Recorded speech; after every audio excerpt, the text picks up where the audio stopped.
Olá, esse é um vídeo sobre exame físico de cabeça e pescoço, semiologia baseada no Porto, e hoje eu vou estar dando prosseguimento à série de vídeos sobre habilidades clínicas, e nesse vídeo eu vou estar aplicando algumas técnicas que são utilizadas para fazer essa inspeção, palpação e também observação, né, em geral, da cabeça e pescoço. Existem diversas técnicas, mas eu vou aplicar algumas que possa contemplar de forma geral cabeça e pescoço.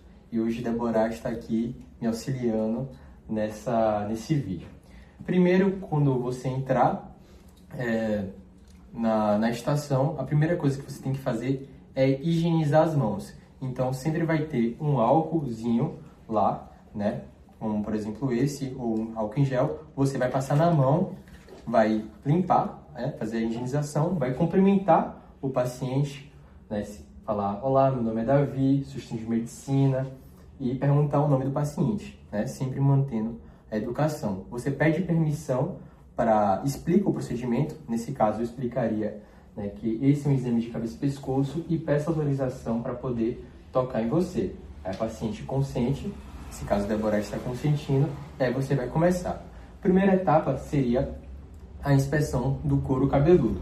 E para isso você, com suas mãos sem luvas, vai começar a procura, né? Abrindo assim o cabelo, observando, né? Todo o cabelo. E aí o que você vai estar procurando? Você vai estar procurando se há nódulos, retrações, abaulamentos, focos de alopecia. Então, nesse caso, eu observo em Deborah que não há presença de nódulos, erupções, feridas, abaulamentos, depressões, né? Também não há foco de alopécias. A pelificação, ela está normal e condiz com a idade e o sexo da paciente, e que também não há que há a coloração ideal também do couro cabeludo. A partir disso, a gente parte para os olhos. Você vai observar também a face do paciente, vai ver com a face simétrica, se for simétrica, vai ver com a face atípica, porque se for típica, é típica de alguma doença, e nesse caso, como ela não tem nenhuma doença típica, ela tem uma face atípica, simétrica. Quando você parte para os olhos, você observa a pelificação da sobrancelha e a dos cílios, que está normal. Você agora, com seus polegares, abaixa a parte inferior do olho, dessa forma, e observa. Levanta um pouquinho o rosto. Você vai olhar as escleras e a conjuntiva, né? As escleras, a parte branca conjuntiva, e você vai relatar que estão normocloradas e também hidratadas. A partir disso, você vai dar prosseguimento com algumas técnicas, né? A primeira que a gente pode fazer é pedir para o paciente seguir com os olhos um objeto que vai estar entre você e o paciente. Você vai pedir que ele olhe diretamente para o objeto e siga apenas com os olhos sem mover a cabeça. Tudo bem? E você vai fazer um H. Dessa forma. E depois você faz a convergência. A partir disso, você vai relatar que o paciente tem uma boa movimentação ocular, dos músculos extrínsecos do olho, e também convergência. Depois disso, você pode pedir para o paciente tapar o olho oposto, nesse caso, o olho esquerdo. Você vai colocar o objeto entre vocês dois e vai fazer o teste de campo visual. Aí você vai pedir para o seu paciente olhar diretamente para a ponta do seu nariz e apenas olhar para a ponta do seu nariz. Do meu. Aí pronto. Aí você vai levando o objeto. Você consegue enxergar o objeto? Sim. Você consegue enxergar? Sim. Como ele tá? Movendo um pouquinho. Pronto. Aí você vem pro outro olho. Você coloca entre eles e movimenta. Você consegue enxergar? Sim. Consegue? Sim. Como ele tá? Ele tá parado. Parado? Perfeito. Aí você fez o teste de campo visual. Aí você vai relatar que o campo visual está preservado.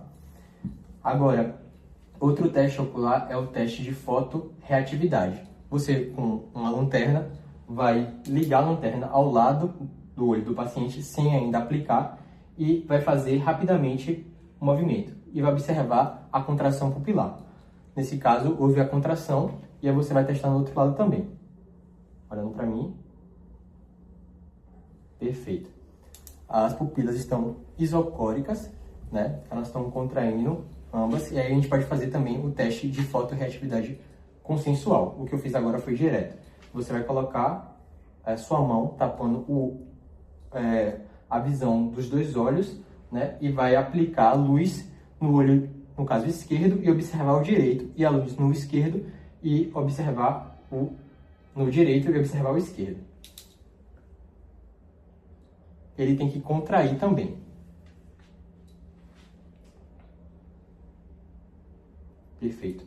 Reflexo fotorreativo consensual preservado. Agora que a gente fez do olho, a gente vai partir para o nariz. E o nariz é simples, né? A gente não pode esquecer dos seios paranasais, que é muito importante, que são as regiões adjacentes, né? A gente vai fazer o maxilar e o frontal. Olha para cá. A gente vai fazer uma pressão e perguntar o que o paciente sente. Sente alguma coisa? Não. E aí você faz outra pressão também em cima, na frontal. Você sente alguma coisa? Não. Perfeito. Esse é um teste para sinusite. Aí você pede para o paciente licença e vai rebater o nariz dele. Vou fazer com essa mão. Vai rebater o nariz dele. Olha para lá, demora um pouquinho, assim com a cabeça. Vai rebater e vai fazer a análise do nariz. Débora tem um leve desvio de septo à direita, porém a mucosa e também a pelificação dela estão normais, né? Como ela é criança, não tem tanta pelificação, mas a mucosa está bem hidratada e com a coloração normal. Depois disso, a gente faz a análise dos ouvidos e para isso você vai primeiro começar a apertar pontos anatômicos, trago, antitrago, hélice e anti-hélice. E pergunta se o paciente sente algo. Se ele não falar nada, então é normal. Se ele relatar dor, geralmente é um tipo de otite. Aí depois você vai fazer uma observação com a luz, você puxa o ouvido do paciente nesse sentido, aqui na diagonal para fora, e faz a observação, né? Nesse caso eu não estou observando muito bem, é apenas demonstração. E faz dos dois lados. E você vai observar o pavilhão auditivo externo, se há a presença de cerume excessivo, alguma ferida, sempre em busca de alguma anormalidade. Depois disso, você parte para a boca. Nesse caso, você tem que calçar a luva, né, para manusear a boca do paciente. E você vai utilizar um palitinho para fazer essa observação, né? Aí você pede para o paciente abrir a boca e bota a língua para fora.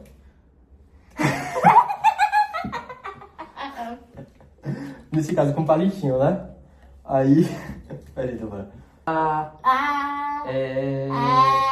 Aí você vai observar como se fosse um cubo, todas as partes. A parte superior, a parte inferior, né, as laterais, as mucosas, o assoalho da língua, o palato, a úvula, se ela está centralizada, se as amígdalas estão presentes e hiperplasiadas, que não vão estar, né, no caso se a pessoa não tiver algum tipo de infecção, elas vão estar normais. E você vai estar observando tudo isso. Essa é a parte da cabeça. Pode falar de graça? Bom, e essa vai ser a parte da análise do pescoço e a gente vai fazer análise de duas coisas. A primeira é a cadeia de linfonodos e a segunda vai ser a tireoide. Bom, a cadeia de linfonodos vai começar com a análise dos linfonodos occipitais, vira para trás, Débora, assim, que elas ficam nessa região aqui, né? Só para esclarecer, né? A gente precisa estar com as mãos higienizadas e essa seria uma parte que a gente já teria se identificado, a gente já teria pedido a permissão do paciente para poder fazer o exame físico, tá bom? Os linfonodos, eles ficam nessa região aqui, os occipitais, tá vendo? Você vai fazer a palpação com a técnica que você preferir. Eu prefiro essa técnica, assim, que dá para sentir melhor. E você vai estar atrás do paciente, né? Então, nesse caso, eu estaria fazendo análise aqui das costas. Faço dos occipitais, faço dos retroauriculares, que ficam atrás da orelha, os pós-auriculares, certo? Depois os tonsilares. Depois dos tonsilares, a gente vai para os submandibulares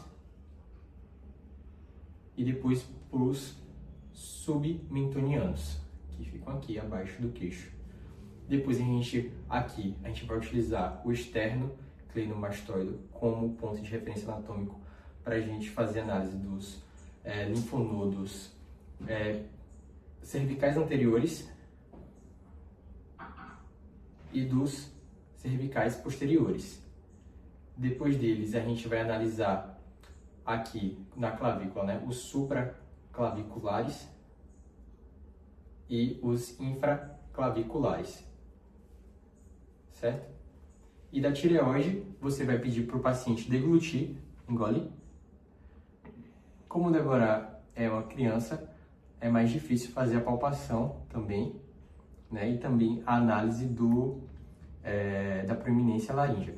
Mas existe a cartilagem da laringe, da tireoide, e abaixo dela tem a cartilagem cricoide, e abaixo dessa cartilagem fica a tireoide. A gente tem que fazer a palpação e você vai relatar, né? No caso dos linfonodos, você vai relatar se são palpáveis, a textura dele, que geralmente são fibroelásticos, né? Se estão maiores, menores. Então você vai fazer essa descrição. E da tireoide também você vai descrever se é uma tireoide palpável, se é uma tireoide, a consistência dela, se é fibra elástica. Vai também relatar se ela é móvel, né, o tamanho, se você conseguir palpar. Então são essas as características que você vai buscar nesse exame físico.